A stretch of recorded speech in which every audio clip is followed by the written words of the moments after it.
অভিনন্দন বাংলাদেশ, অভিনন্দন বাংলাদেশের যুব ক্রিকেট টিমকে। আজকে আমেরিকাকে হারিয়ে দুর্দান্তভাবে সুপার সিক্সে পৌঁছে গেছে বাংলাদেশ। তাহলে আর দেরি করছেন কেন, শুনে নিন আজকের খবর। আজকে ওই তামিম থেকে শুরু করে জাওয়াদ আবরারা যে খেলাটা দেখালো, সত্যি বলার কথা না। আর রিজান হোসেনের যে অলরাউন্ড পারফরমেন্স, শাহরিয়ার আহমেদের দুর্দান্ত বোলিং, ভাই সত্যি দুর্দান্ত দুর্দান্ত খেলা। মানে এরা যে পরবর্তীকালে বাংলাদেশের সুপারস্টার হতে চলেছে সেটা কিন্তু সত্যি ভাবার বাইরে নয়।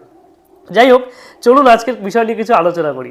তা প্রথমত হচ্ছে, যখন ইউএসএর সাথে বোলিং করতে আসে বাংলাদেশের বোলাররা, সবচেয়ে ভালো বল করেছে, আমার ভালো বল লেগেছে আল ফাহাদের বল। সে বলের লাইন লেন্থ সত্যি অসাধারণ। যেমন 9টি ওভার বল করেছে, একটা মেডেন ওভার দিয়েছে, দুটি উইকেট তুলে নিয়েছে এবং রান খেয়েছে মাত্র 38 রান। ঠিক আছে, তারপরে আছে মোহাম্মদ ইকবাল হোসেন ইমন, সেও কিন্তু ভালো বোলিং করেছে, তিনটি উইকেট নিয়েছে এবং পুরো 10টি ওভার বল করেছে। ঠিক আছে, তারপরে আসছে এস রাতুল, সে একটি ওভার মেডেন দিয়েছে, 4 ওভার বল করেছে, মাত্র 5 রান করে ওভারে খেয়েছে।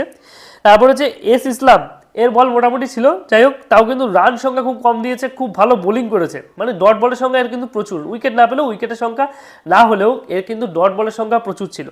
তারপরে আছে এস আহমেদ, এও কিন্তু ভাই দুর্দান্ত বোলিং করেছে। শাহরিয়ার আহমেদ, যার কথা প্রথমেই বললাম, একটা মেডেন দিয়েছে এবং দুটি উইকেট তুলে নিয়েছে। তারপর হচ্ছে রিজান হোসেন আর তামিম, দুজনে বল করেছে, কিন্তু রিজান হোসেন উইকেট তুলেছে দুটি, শুধুমাত্র 2টো উইকেট নিয়েছে এমন, এবং উইনিং রানটাও কিন্তু সে করেছে। যাই হোক, ব্যাটিংয়ে যখন আসলো তখন কিন্তু ইউএসএর টিমের যে খেলোয়াড়রা তারা কিন্তু সেভাবে কিছু করতে পারেনি বোলিংয়ের ক্ষেত্রে।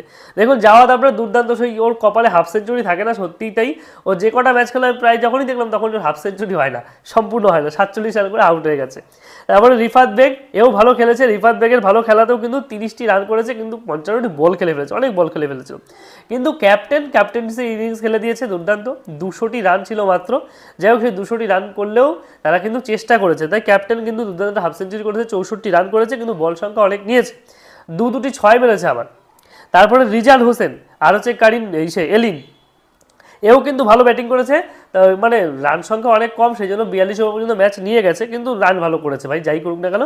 রিজান হোসেন ম্যাচটা হেরে আসেনি, এবং হেরে না আসার জন্যই কিন্তু বাংলাদেশের জন্য আজকে একটা ভালো কাজ হলো। সেটা কি, সুপার সিক্সে তারা পৌঁছে গেল, এবং ওয়ার্ল্ড কাপে সুপার সিক্স ভারতের সাথে কিন্তু তারাও আছে।